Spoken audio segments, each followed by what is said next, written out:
They whispered it when they thought I couldn't hear. She doesn't belong. She has no place in this family. At holidays, reunions, even simple dinners, I was treated like an outsider. They laughed. They dismissed me. They made it clear I wasn't wanted. But the day we gathered in the lawyer's office, all of their smug smiles vanished. Because the will was read, and suddenly the one they had erased became the name none of them could ignore. Tell me, have you ever been told you don't belong, only to prove otherwise? Share your story below. Now let's begin today's tale. It started long before the will, long before the lawyer's office.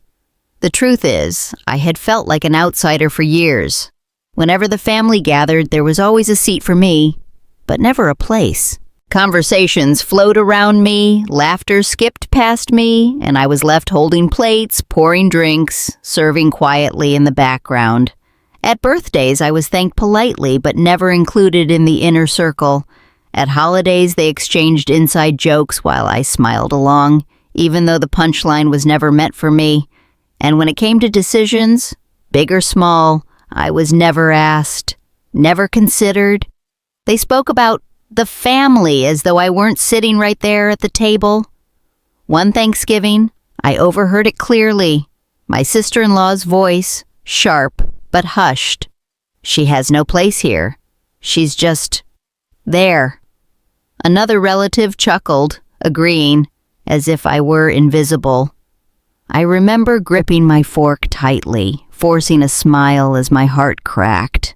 It wasn't just one comment. It was years of them, piling up, chipping away at me until I almost believed it myself. Almost. Because while they dismissed me, there was one person who never did.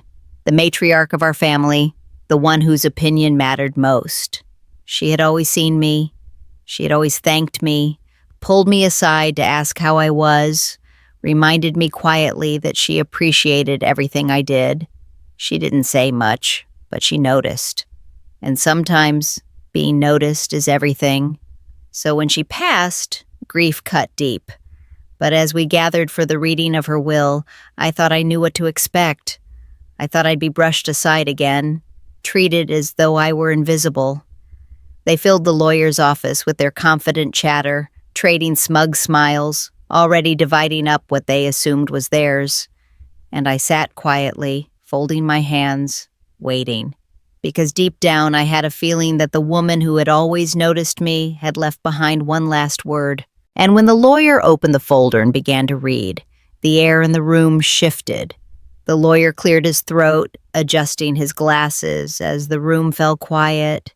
Papers shuffled, pens clicked, and the air thickened with anticipation. I watched my relatives lean forward in their chairs, eyes gleaming like children about to open presents. They weren't grieving anymore. Not really. They were calculating, waiting to see how much of her estate would fall into their laps.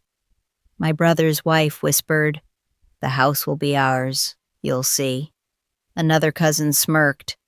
"She promised me the land years ago." Their confidence stung, not because I wanted what they did, but because they spoke as if it were already theirs. Like vultures circling before the body was cold, the lawyer began, formal words, legal phrases, the kind of language that strips emotion from the most emotional moments. "To my beloved family," he read, pausing before continuing, "I leave behind the legacy of my life's work, to be divided among those I hold most dear." I saw heads nodding, smug glances darting across the room.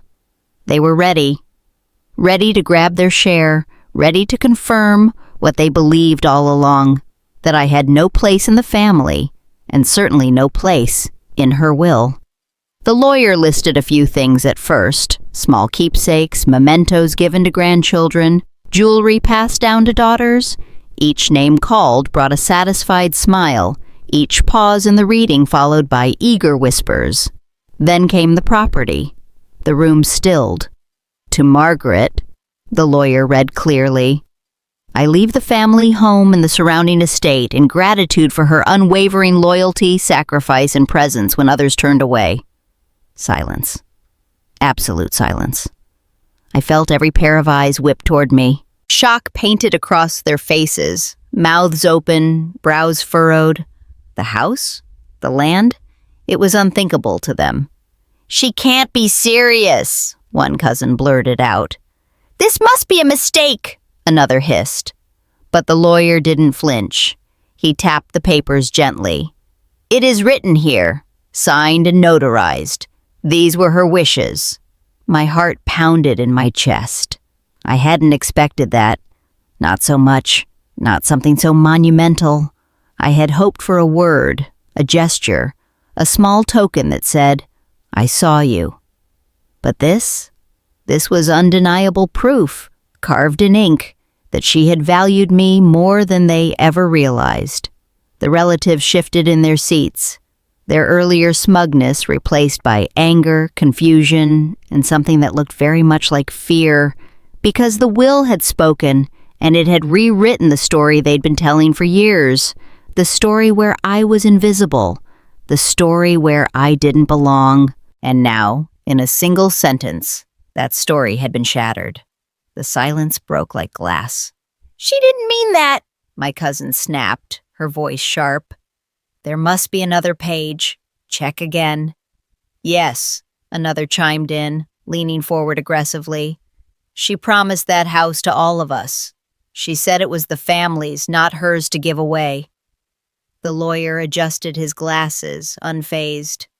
"I assure you, this is her final signed will. The house and property are legally designated to Margaret." The room erupted. Voices overlapped. Chairs scraped against the floor. Fingers pointed in every direction but their own. "This isn't fair. She was manipulated. She didn't know what she was doing." Through it all, I sat quietly, my hands folded in my lap. I could feel their eyes burning into me, full of rage, disbelief, and fear. For years, they had dismissed me, brushed me aside like I was furniture in the corner, and now I was the center of the storm. "Margaret," my sister-in-law hissed, her tone dripping with venom. "Did you know about this? Did you influence her?" I met her eyes, calm and steady. "No, I didn't know. I never asked her for anything. She made her decision on her own." That was the truth. I had never begged, never lobbied, never even dreamed of such a gift. But perhaps that was why she had chosen me, because while the others circled her with greedy eyes, I had simply been there, helping, listening, caring, showing up when no one else did. The lawyer continued reading, listing smaller bequests, jewelry, accounts, keepsakes, but no one was listening anymore. Their fury filled the room like smoke, choking any sense of civility. One cousin stood, fists clenched. "We'll contest it.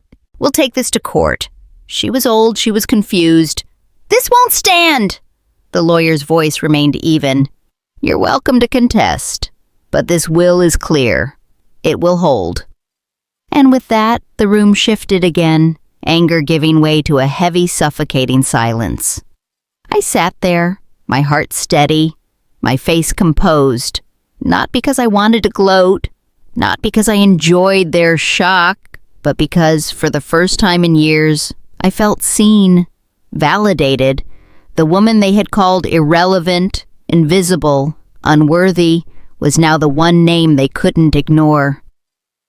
As we left the office, whispers followed me, cold stares, muttered insults, promises of fixing this. But beneath it all, I could sense it. The fear that the story had changed, fear that the power they had always assumed was theirs now rested in my hands. And for once, I didn't shrink from it. I walked out of that office taller than I had walked in, because the will hadn't just given me a house. It had given me back my place. The days after the will reading were almost surreal. For years, they had treated me like an afterthought. Now suddenly my phone wouldn't stop ringing. Cousins who had barely acknowledged me at gatherings were suddenly eager to catch up. My sister-in-law, who once whispered I had no place in the family, showed up at my door with a plate of cookies, her smile stretched too wide to be real.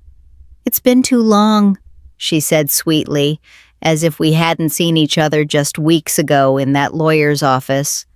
"We should spend more time together. Family is important, don't you think?" Family. The word rolled off her tongue like sugar hiding vinegar. I invited her in politely, poured her a cup of tea, and listened as she danced around the real reason she was there. Compliments on my home, questions about how I was doing, forced laughter at jokes that weren't funny. But beneath it all, I could hear the unspoken message. Don't forget us. Don't leave us out. At the next family gathering, the change was even more obvious. Suddenly, I wasn't invisible. They pulled out chairs for me, offered me the first slice of cake, insisted I sit near the center of the table. When photos were taken, I was ushered into the middle of the group, arms looped around me like I had always belonged there. It would have been touching, if it had been real. But I knew the difference. Real respect is steady, quiet, earned over years. This wasn't respect. This was fear. This was calculation. They weren't embracing me because they loved me. They were embracing the estate, the property, the weight of the name on those papers. And yet, I didn't call them out. I didn't need to. I simply smiled, posed for the photos, and accepted the plates of food they piled in front of me. All the while, I remembered the years they had turned their backs, the whispers that I didn't belong, the way they excluded me from conversations, decisions, even memories. Now they scrambled to rewrite history, but history, I knew, had already been written, in ink, notarized, sealed in that lawyer's office. I carried myself differently after that, not with arrogance, not with spite, but with a quiet dignity they couldn't shake. Because for the first time, I didn't feel the need to prove myself. The truth had already done that for me. And while they played their games of forced kindness, I sat back and let them, because deep down they knew. They knew that the woman they had mocked, dismissed, erased, was the very one who held the place they had tried to deny her. It was a power they couldn't take back, no matter how many smiles they faked. In the quiet of my own home, I replayed the moments again and again, the whispers over the years, the cold shoulders, the cutting phrase, "She has no place in this family." Words that had stung, words that had lodged deep into my heart until I almost believed them myself. But now the will had spoken, and in those carefully chosen lines, she had reminded them, and me, that belonging isn't decided by those who talk the loudest. It's written in the sacrifices we make, the loyalty we show, the love we give, even when it goes unnoticed. I didn't see the house, the land, or the accounts as trophies. They weren't weapons to use against the others. They were symbols, proof that someone had seen me all along, proof that my years of being present, of showing up, of giving quietly when no one else did, had not been invisible after all. They thought I had no place, but the truth was, my place had been there the entire time. They just chose not to see it. The irony was sharp. The same relatives who once cut me out of photos, who leaned past me in conversations, who laughed behind my back, now had to nod politely, smile stiffly, and look me in the eye. Because no matter what they said, no matter how they tried to twist the story, the papers in the lawyer's hand carried more weight than their whispers ever could. I didn't feel the urge to gloat. Bitterness had no place in my heart anymore. What I felt instead was peace. A peace that came from knowing that I hadn't been wrong all those years when I questioned myself. I had belonged. I had always belonged. And the matriarch, the one whose opinion truly mattered, had made sure no one could ever deny it again. It made me think about legacy, not the kind measured in money or property, but in recognition, in the way we choose to honor those who stand beside us, quietly, steadily, without asking for anything in return. That's what she had given me. Not just land, not just a house, but the gift of being seen. And maybe that was the greatest inheritance of all. Now, when I walk into a family gathering, I carry myself differently, not because I hold the deed to the house, but because I finally hold the truth. The truth that I was never on the outside. The truth that the one voice that mattered most had already declared my place long before the papers were read. And that is a truth no whisper can ever erase.